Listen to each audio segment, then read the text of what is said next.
Aloha YouTube, what is up? Untitled Hawaii here with another episode of the Hypebae segment. Today I'm with Kylee. What's up? Yeah, local sneakerhead. She's probably got even more shoes than I have. So we're gonna be going over a lot of stuff with her today. Really quick, Kylee, could you tell me when did you start getting into the sneaker scene and whatnot? I would say maybe about 2 years ago, actually during like when the Yeezys started coming up like in every month. So Yeezys are what got you actually into sneakers?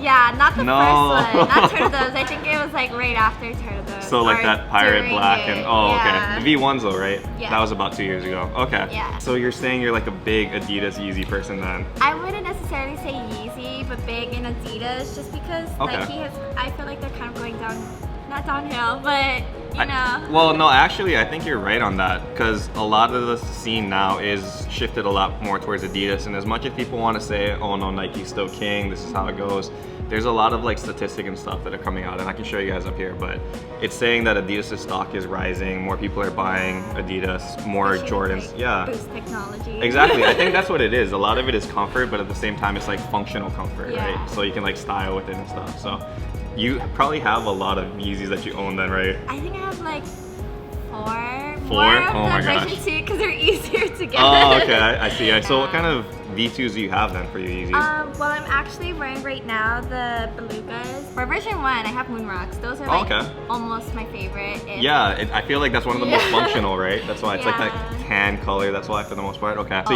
you don't own any pairs of creams or anything like that then? No, I really do want creams, but I actually do have the OG,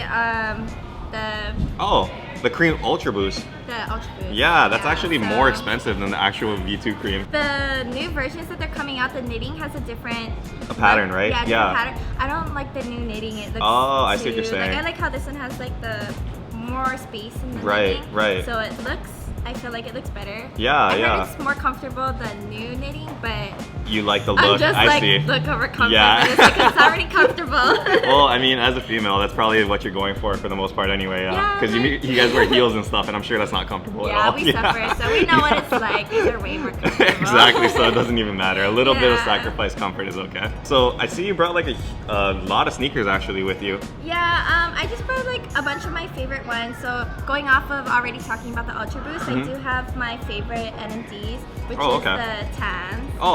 You really like that kind of colorway, right? Because it's the same thing as the Moonrocks kind of. Match. Right. I guess it's like my favorite tone. Oh, I see what you're saying. Because as like girl style changes in the summer and the winter, it kind of matches both, colorful. That makes sense. Colorful. I see what you're saying. Easy to match. I can wear it all the time. So I also do have my.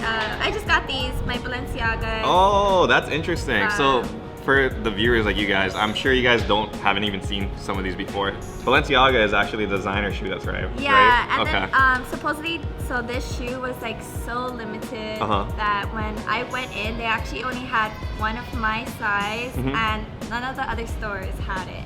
Oh wow. So I was like, I should just buy it now. Yeah, you don't really have a choice. So how much do these things like retail for? This is 600, I think 600 for retail? 630. Oh my goodness, that's crazy. But it's honestly so comfortable. And is it? Like, I know Reebok just made a similar shoe for like 200 something. Okay. But I mean like 200 on a Reebok yeah, and then like exactly. 600 on Balenciaga. Yeah, you're paying for the name. Yeah, and then they educated me a little bit on the material. They said they have like a patent on it. Oh, I see. So it's not like prime knit or anything like that. Then. Yeah, it's a little bit different. I guess they have like their own thing going on. It's supposed to be shock proof. Interesting. It's supposed to stretch. Really comfy. That's actually why I got it. Okay. Yeah, I'm gonna say it's a pretty clean shoe too. Awesome design, and it kind of has that like Boost vibes and that white sole. Yeah, exactly. I mean, like to be honest, when I first saw it, I was just like, what the hell is that? Yeah, and I mean, I'm not sure how much of you guys actually like get into the design of shoes and stuff, but it's a little bit different of a market, I would say, than the whole Adidas and Nike scene. Typically, when you get a designer shoe this wide, there's not so much resale value, only because it's a very small, it's already expensive to begin with at retail, and there's a very small community of people that understand like that high fashion aspect. So yeah, with that, I think this is actually a really clean cut shoe. So is it primarily a women's shoe then, I'm guessing, and they don't make it in men's? Or it's unisex. So they actually have it in women's sizing and men's sizing, which is really good because we don't have to convert. Yeah, that's what I'm that size. Right, and that's actually what I wanted to talk with you about as well, because I know that as like a avid sneakerhead and stuff, it must be really hard to find your size for Yeezys, especially. Oh my god, it's so hard. Yeah. But I feel like my feet changes size for every shoe. Like, oh well, actually each shoe is like changed differently. So if you're like, for me, I'm a size 11, that's true, but I can fit a lot of 10.5s in Jordans, but I can't fit a 10.5 in Ultra Boost. Yeah. So yeah, it really depends on the shoe that alters. But I think what's difficult for you is that for Yeezys especially, the Yeezys are only made for men. So there are those sizes like the 4s and the 5s, but they're so limited and it must be really hard to find. And I think they're more expensive too at resale, right? Yeah, so I would say like a women's popular size would be around like a 6. And for me, that's like a size 5 in the version 2. Okay. And in the version 1, it's like a 4, 4.5, depending like do you wear your insole or not. Oh, right. Yeah, but if So you 4 must don't be, like, get really it hard. like right on the giraffe, you're gonna pay like way crazy. Right, and I think the resale for like the smaller sizes is like almost double what the over what the regular is.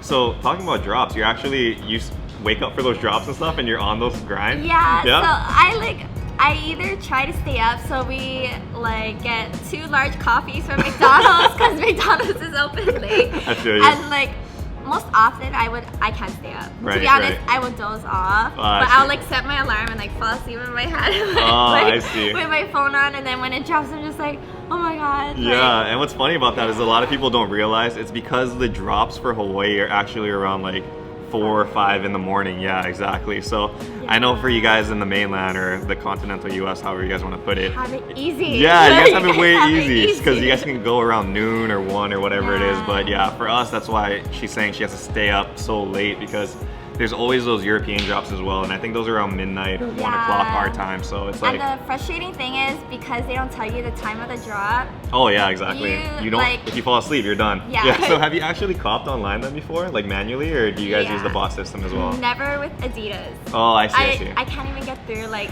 the queue. Oh, like, right. Or it goes through the queue and then it asks me like a million times, are you human? Yeah, and you have to like find those little pictures or whatever that matches. Yeah, click on stop something. sign. Exactly. Click on all the street signs. Where's the storefronts? Or like, so many storefronts. Yeah, so never on Adidas, but Yeezy Supply for some reason I feel like it's really easy for me. Oh, okay. I got the Breads version 2. I got my Power Phase. Oh right. I've actually tried to cop from Yeezy Supply multiple times and I've never had success with it.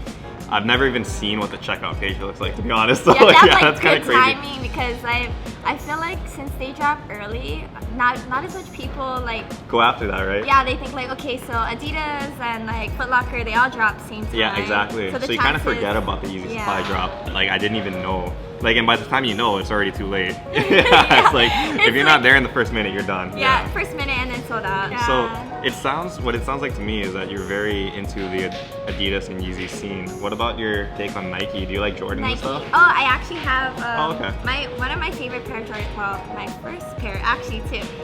We're matching. I have the same thing on right now.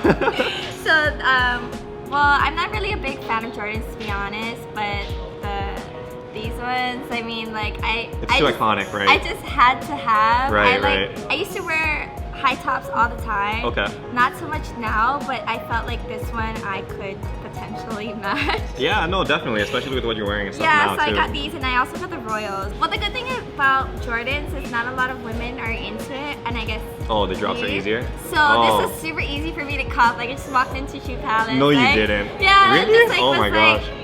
Because you know how they put their new releases on top of the counter? Right. So I was just like, oh, do you guys have that in size 5? And like, yeah, I was like, okay. Okay, I'll take it. Yeah. And I feel like nowadays it's very accessible to get Jordans. Yeah. Maybe not the ones, maybe for women and youth sizes it's a lot easier, but for men, I know you would never see those sitting on a shelf anywhere. Yeah, so I mean, like, I know the men's, they like resell so easy. I think I posted mine on HSS. Okay, so that's the local sneaker forums that we have. Yeah, and it kind of sat there for a while. It's weird because Yeezys for a smaller size, you'll pay a lot more because it's just so limited. Right. But for Jordans, if you try to resell for a smaller size, it actually goes for less than the men's sizes. Oh, okay, yeah, that is an interesting. Yeah. So you're actually into that resale aspect as well, then. I mean, not trying to rip people off. Oh yeah, obviously. But yeah. like. But I it does help. Too, yeah, so and it does definitely help feed your obsession. And like for things that are easy to cop, it's like, it's might as well, you know. No, yeah, exactly. And I think there's a very like negative stigma towards people that like try to resell shoes or whatever. But the thing is if you get it and you don't really like it, or it's like a lot different in person, then yeah, what are you gonna do with it? If you don't resell it, then you're kind of stuck with it. Yeah, exactly. Just sitting in my closet looking. Exactly, and it's not like you're the type of person trying to cop like 30 pairs and then flip them all for yeah, no. mass profit. Yeah. So are you into that streetwear aspect as well, or? It depends, because I would say the streetwear in Hawaii is a lot different from the streetwear in the mainland. In Hawaii, it's really hot and humid, so our streetwear is a little more, I would guess, comfortable for our setting. So a lot of people here wear graphic tees with like the huge graphic tees, kind of like this. Like graphic tees, like shorts, skinny jeans, and shoes. Right. I wouldn't really say we have a strong streetwear aspect for women. Okay. I would say it's more strong on the men's side, and then it would just be unisex for women. Right, I see. But I want to be in street style. Like, I'm getting more into different styles. So like Supreme and Bape and all of that stuff. Yeah, it's just really hard to get it down here, and I feel like when I try to dress like more streetwear or fashion, a lot of people here tend to be more judgmental. Like, oh, you're such a hypebeast, or put on more clothes. Right. I know exactly where you're coming from. It's a different scene for sure in Hawaii, because like she said, it's not readily available, so that means less people have it. And if you have it, when less people have it, it's like, oh, what is she trying to prove, right? Yeah, exactly. So that's so terrible though, because it's not like, what's huge about this piece or what this segment is about is like empowering women in streetwear culture and sneaker culture. And I mean, it is a very huge discrepancy, not only with sizing of shoes and quality of shoes, but as you can see, like the streetwear aspect where the sizing is off, and like she has to go through all of these like hard ordeals and stuff just to try to get a good fit. So women have it hard. Yeah. Like, we're trying. Exactly what Kylie said. So that was pretty much a lot of information that we went over today. I know it's a lot to kind of digest, and thank you again so much for coming and talking to me about all of this stuff, because again, like, what this Hypebae segment is supposed to be about is, like I said, empowering women and just trying to see a different side of the sneaker game and from the streetwear culture as well, because it's not only a man's world per se. Exactly. Yeah. You gotta get it. You gotta get your girl all dressed up and in the nicest sneakers and stuff too. So yeah, definitely check out Kylie on her Instagram. Link will be right here and down below in the description. Also, she's trying to get into the YouTube scene as well, and right now it's kind of more tailored to women and stuff, but I definitely would like you guys to support what she's doing, because she is a good representation of what Hawaii is, and she will basically be focusing more on streetwear and that kind of stuff as well. Yeah, exactly. If you guys have recommendations, let me know. Yeah, exactly. So you can definitely comment and let her know on her YouTube and stuff. That will be linked in the description below as well. So yeah, thank you again for meeting with me today. Yeah, it was really awesome. Yeah, really nice talking to you. Until next time, we'll see you guys. Aloha. Bye.